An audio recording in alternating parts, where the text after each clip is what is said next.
Hello students, good morning. Welcome in online classes. Students, chapter number 5 का आज हम topic continue कर रहे हैं सेल ऑर्गेनल्स के अंदर जो है single membrane bound cell organelle. Student देखिए इससे प्रीवियस क्लास के अंदर हमने जो है double membrane bound cell organelles के अंदर डिस्कस करा था माइटोकॉन्ड्रिया और प्लास्टिड के बारे में, ठीक है। तो माइटोकॉन्ड्रिया और प्लास्टिड जो है ये दोनों double membrane bound cell organelles हमने डिस्कस कर लिए हैं। अब अपना जो है single membrane bound cell organelles के अंदर फर्स्ट है आपका एंडोप्लाज्मिक रेटिकुलम। देखिए एंडोप्लाज्मिक यानी आपके साइटोप्लाज्म के अंदर होता है, एंडो यानी हो गया, रेटिकुलम का मीनिंग यहाँ पे नेटवर्क होता है, नेटवर्क यानी साइटोप्लाज्म के अंदर एक नेटवर्क होता है, ठीक है। ट्यूब्स का एक जाल होता है, इसको अपन बोलते हैं एंडोप्लाज्मिक रेटिकुलम। ये एंडोप्लाज्मिक रेटिकुलम कहाँ पे होता है और कैसे होता है, तो देखिएगा इसके अंदर अपन जब सेल का स्ट्रक्चर अगर देखते हैं इसके अंदर, तो सेल के अंदर ये हो जाती है इसके अंदर आपका प्लाज्मा मेम्ब्रेन, ये हो गया आपका प्लाज्मा मेम्ब्रेन। और प्लाज्मा मेम्ब्रेन जो है और यहाँ पे अंदर की तरफ ये हो जाएगा आपका न्यूक्लियर मेम्ब्रेन, ठीक है। अब न्यूक्लियस के अंदर भी आपने देखेगा डबल मेम्ब्रेन होती है, इसके अंदर इनर और आउटर मेम्ब्रेन, ठीक है। ये न्यूक्लियस का जो है डबल मेम्ब्रेन बाउंड होता है न्यूक्लियस से, ठीक है। ये तो इनर मेम्ब्रेन और आउटर मेम्ब्रेन होती है इसके अंदर। तो इसके अंदर जो आउटर मेम्ब्रेन होती है न्यूक्लियस की, जो ये आउटर मेम्ब्रेन होती है, इस आउटर मेम्ब्रेन से ही अराइज होती है, अटैच होती है ये आपके एंडोप्लाज्मिक रेटिकुलम। तो इस तरह से ये जो है ट्यूब्यूल्स होती है इसके अंदर, अगर देखें इसका स्ट्रक्चर, तो ये ट्यूब्स होती है इसके अंदर आपकी। ये nuclear membrane, outer nuclear membrane से जो है ये स्टार्ट होती है और कनेक्ट अप टू जो है वो प्लाज्मा मेम्ब्रेन तक हो सकती है इसके अंदर। तो ये जो स्ट्रक्चर होती है इसके अंदर, तो ये तो हो गया आपके इसके अंदर, ये तो हो गया आपका न्यूक्लियस, ओके स्टूडेंट। तो ये न्यूक्लियस है इसके अंदर और ये आउटर न्यूक्लियर मेम्ब्रेन होगी, outer nuclear membrane. Outer nuclear membrane से ही ये अटैचमेंट से ओरिजिनेट होती है, आउटसाइड के अंदर ये फोल्डिंग्स आपको नजर आ रहा है, इसी को अपन बोलते हैं एंडोप्लाज्मिक रेटिकुलम। तो ये जो स्ट्रक्चर आपको नजर आ रही है इसको बोलते हैं एंडोप्लाज्मिक रेटिकुलम। अब ये जो एंडोप्लाज्मिक रेटिकुलम है स्टूडेंट्स, दो टाइप की है, आगे अपन समझेंगे इसके अंदर, लेकिन पहले ये किन किन चीजों से मिलकर बनी है इसके अंदर। तो अगर अपन बात करें एंडोप्लाज्मिक रेटिकुलम, तो ये मेनली जो है वो तीन चीजों से बनती है इसके अंदर। इसके अंदर इसका कंपोजिशन अगर देखें तो एक तो होता है इसके अंदर जो है वो सिस्टर्नी, एक तो होती है इसके अंदर सिस्टर्नी, दूसरा है इसके अंदर जो है ट्यूब्यूल्स, और तीसरा है इसके अंदर वेसिकल्स, तीसरा है इसके अंदर वेसिकल्स, सिस्टर्नी, ट्यूब्यूल्स और वेसिकल्स। तो अगर अपन बात करें इसके अंदर अपन सिस्टर्नी, ट्यूब्यूल्स और वेसिकल्स, सिस्टर्नी का अगर स्ट्रक्चर देखें, फर्स्ट मैं ले रहा हूं इसके अंदर सिस्टर्नी। तो सिस्टर्नी क्या होती है, ये जो ट्यूब्स होती है अनब्रांच्ड ट्यूब होती है, सेक लाइक ऐसे ट्यूब्स होती हैं जो अनब्रांच्ड होती हैं, इस तरह से ये पैरेलल अरेंज ट्यूब होती हैं, इनको अपन बोलते हैं सिस्टर्नीज, ठीक है। सिस्टर्नी, ये सिस्टर्नी की जो सरफेस होती है इनके ऊपर जो है ये राइबोसोम अटैच होते हैं, ये सिस्टर्नी की सरफेस पे राइबोसोम्स अटैच है, ठीक है। तो सिस्टर्नी जो है पैरेलल ट्यूब होती है, अनब्रांच्ड होती है, इसके अंदर सेक लाइक स्ट्रक्चर होती है। अगर हम बात करें ट्यूब्यूल्स की, तो ट्यूब्यूल्स जो है ये ब्रांच ट्यूब्स होती है इसके अंदर, इस तरह से इसके अंदर ये ब्रांचिंग हो जाती है इसके अंदर काफी, ठीक है। तो इस तरह की जो स्ट्रक्चर होती है इसको हम बोलते हैं ट्यूब्यूल्स। और नेक्स्ट आता है इसके अंदर वेसिकल्स। तो वेसिकल्स ऐसे सर्कुलर स्फेरिकल स्ट्रक्चर होते हैं, इसके ऊपर भी राइबोसोम्स हो सकते हैं, ठीक है। ये ट्यूब्यूल्स मोस्टली ट्यूब्यूल्स पे राइबोसोम्स आपको नहीं मिलेगा, तो ये हो जाएगा इसके अंदर वेसिकल्स।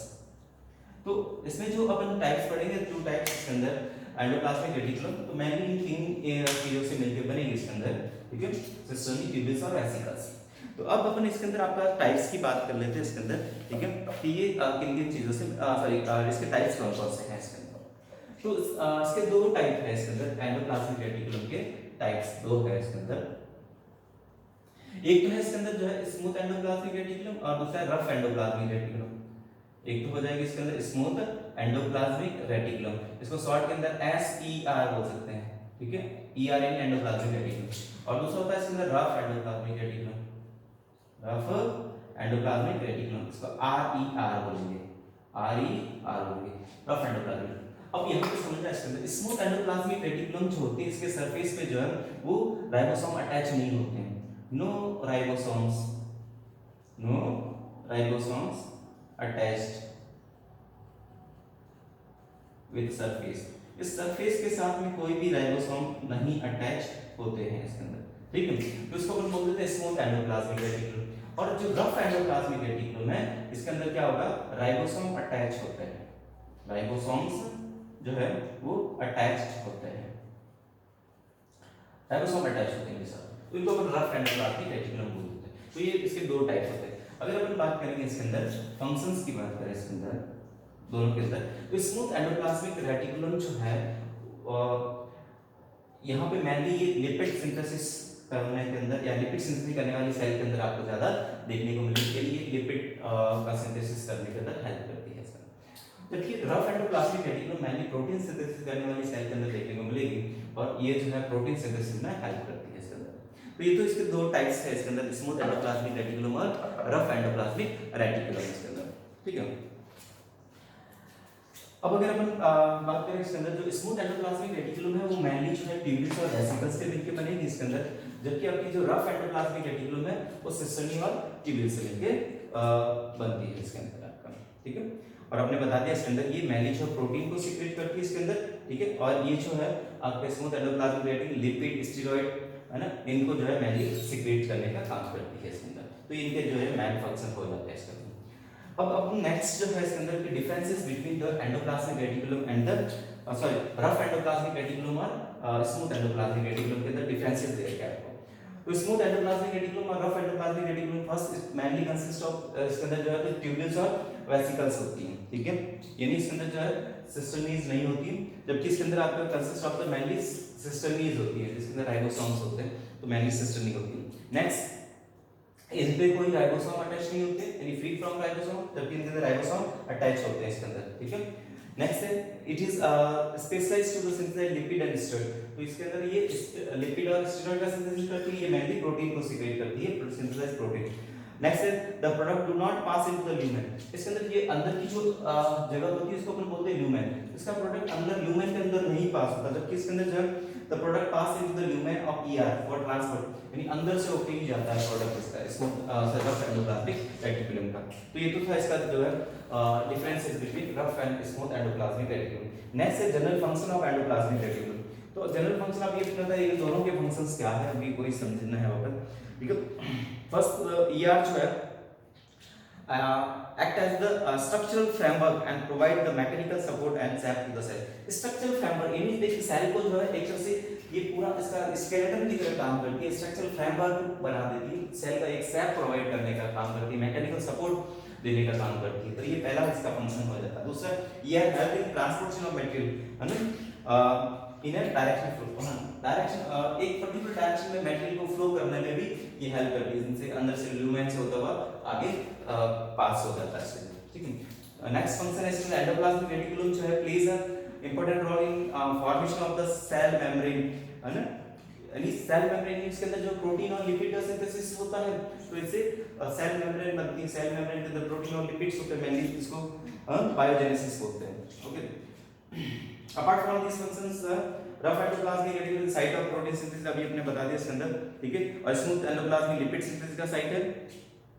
इसके अलावा स्मूथ एंडोप्लाज्मिक रेटिकुलम जो है डिटॉक्सिफिकेशन के अंदर भी हेल्प करती है, कुछ टॉक्सिक सब्सटेंस अपने बॉडी के अंदर बनते हैं उसको ये ब्रेक कर देती है, या फिर जैसे कुछ ड्रग्स वगैरह होती है इसको जो है ब्रेक करती है इसके अंदर। तो ये तो अपना इसके अंदर एंडोप्लाज्मिक रेटिकुलम, ठीक है स्टूडेंट। नेक्स्ट अपन बात करें इसके अंदर गोल्जी बॉडी या गोल्जी एपरेटस, तो गोल्जी एपरेटस ये भी जो है यूनिट मेम्ब्रेन या single membrane bound cell organelle ही है, ठीक है। तो इसका स्ट्रक्चर और फंक्शंस जो है अपन नेक्स्ट क्लास के अंदर डिस्कस करेंगे इसके अंदर। तो अपना एक single membrane bound cell organelle हमने डिस्कस करा endoplasmic reticulum students, okay student.